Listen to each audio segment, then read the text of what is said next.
Welcome to this week's virtual Drasha. This week we have the incredible privilege to read Parshas Mikeytz. And in this parsha we read of the ever-evolving saga between Yosef and his brothers. But with your permission, I'm going to veer away from the parsha for just a moment and reflect just for a few moments on this beautiful Yom Tov of Hanukkah. And we know that we observe Hanukkah with a couple of key components. The Gemara tells us, number one, we light the menorah. We paskin like Beis Hillel, we add on an additional light for every single night. And of course, then the Gemara says also Halal and Hodah.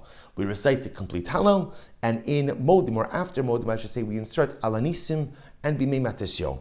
But there's another part to Hanukkah, which although it is not a halacha, although it is not brought down in Shulchan Aruch, we have the concept of playing with the Dreidel. Wherein lies the significance of the Dreidel? Now granted, not of the most profound theological questions, but yet, when you find something firmly embedded in the fabric of a Yom Tiv, you have to imagine that there's some type of deeper meaning associated with it. So wherein purim lies the meaning of the Dreidel? And the Purim and Hanukkah actually focuses on this, and he says something amazing. He makes a contrast between Hanukkah and Purim, which are often kind of put together, two sister Yomim Tovim, both rabbinic Yomim Tovim. And Purim and Hanukkah says something amazing. He says, on Purim, you take a grager. How do you take a grager? You hold it on the bottom and you spin it. Hanukkah, I take a Dreidel. How do you take it? You hold it from the top and you spin it. Says Purim and Hanukkah, why the difference? And he says something so beautiful. He says, on Purim, remember, the miracle happened in Teva. Right? The miracle happened and it was embedded in the natural order of things. There's Mordechai, there's Esther, there's a whole plan. The name of Hashem doesn't appear once in the Megillah. So on Purim, it looks like the miracle is coming from below. So you hold it below, almost as if to show that the salvation happened through the innovation, determination, and dedication of people. Of course, no, that's not true. That's the whole champ of Purim. The whole idea is that even when something looks natural, the supernatural is always guiding it. HaKadosh Baruch Hu was involved in everything. Even if his name is not in the Megillah, he's choreographing every single detail of the Megillah. But yet, we give expression to this dynamic by creating movement from the bottom. Create movement from the bottom, showing that the movement of Purim happened again through people, through Teva, through nature. Contrast that with Hanukkah. There is nothing natural about Hanukkah. We had absolutely no ability to win the war on our own, and we certainly had no ability to cause oil to remain lit for 8 days. And therefore, again, the movement of events for Hanukkah was from above. So when we spin the dreidel, we hold the dreidel from above, representing the Yad Hashem. My hand, when I spin the dreidel, Kivyochel represents the hand of Hashem, creating movement in our lives, creating movement for our nation, creating movement in the form of salvational miracles. A beautiful distinction. You'll never look at a grager and the dreidel the same. The grager from below representing, again, it looks like Purim. We did everything. We caused the movement. Dreidel, I hold it from above. Clear that HaKadosh Baruch Hu caused the movement. A beautiful, magnificent idea. But the Baal Shem Tov HaKadosh says something a little bit different. And the Baal Shem Tov explains that the power of the dreidel is really in a simple idea. You know what's the most incredible thing about dreidel? A little flick of the wrist. A little flick of the wrist causes ongoing movement. And says the Baal Shem Tov HaKadosh, you know what the message in that is?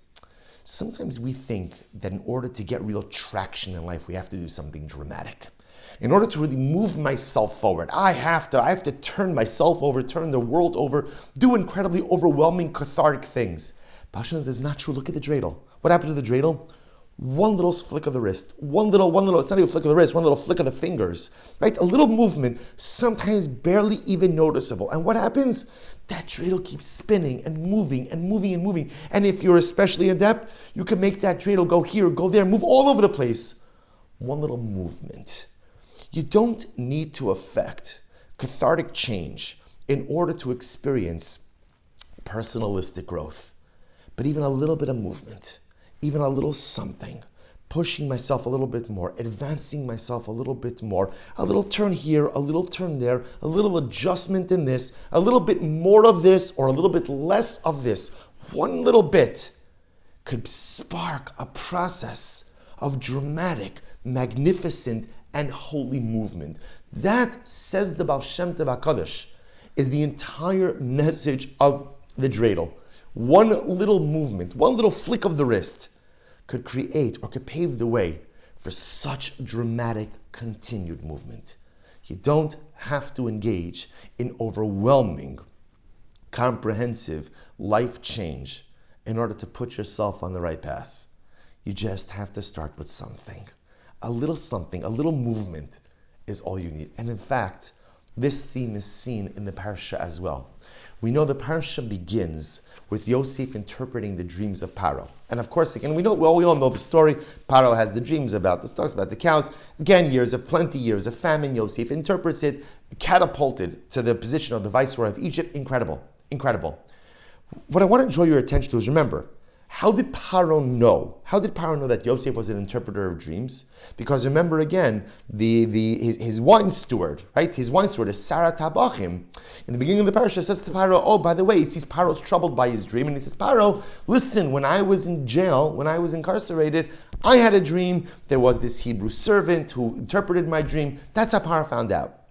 If you go back to the end of Parashas Vayeshev, and you look at Yosef's interaction with, at that point in time, Paro's two incarcerated prisoners, right? There was the baker and the butler, the Sarah Tabachim and the Sarah Ophim.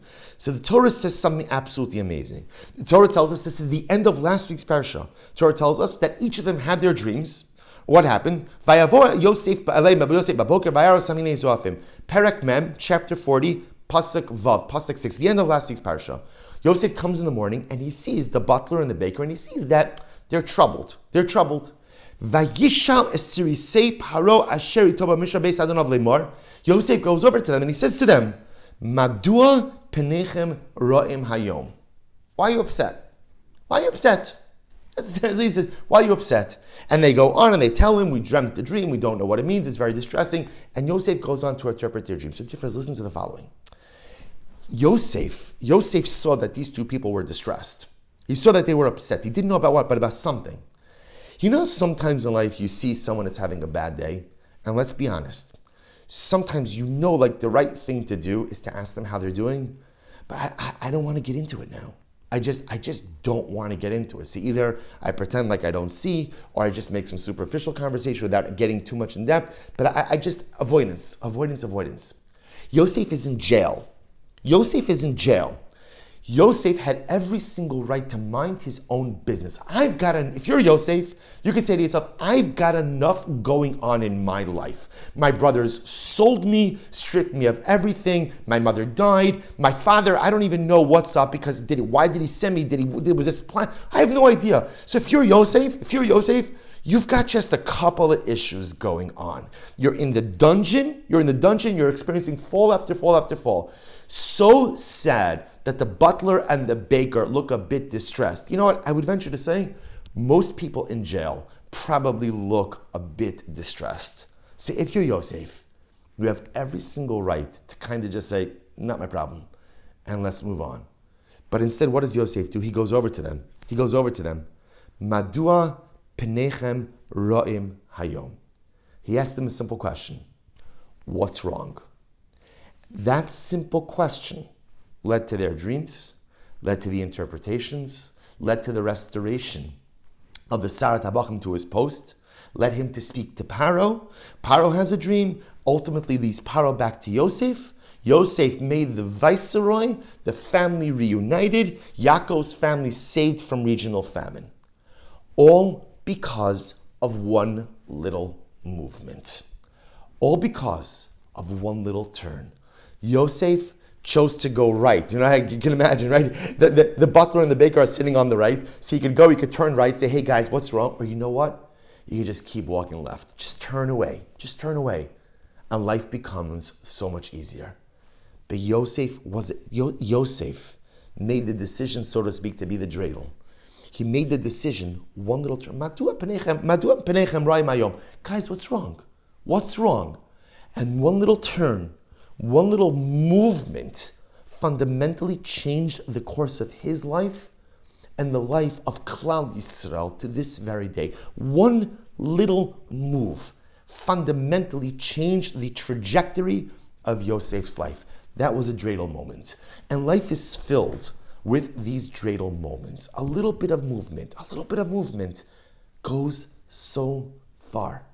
This was the greatness of Yosef. And the truth is, you could trace this through all of our great people throughout history. They have their dreidel moments where they just decide to go ahead and do something, a little bit of movement. And a little bit of movement goes so far. So dear friends, we should be Zocheh Miras Hashem. First of all, to have a beautiful Shabbos Hanukkah, an uplifting, illuminated Shabbos Hanukkah. We should be Zocheh to light our menorahs b'simcha, to Miras Hashem say Halav v'hodah with a heart filled with incredible hislavos. We should be Zocheh Miras Hashem not just to play dreidel. We should be Zocheh to live dreidel and to recognize that all you really need in life to be successful is a little bit of movement, because the dreidel teaches us that one little bit of life movement could pave the way for dramatic, ongoing greatness. Wishing everyone a lichtige Chanukah and a beautiful Shabbos Kodesh.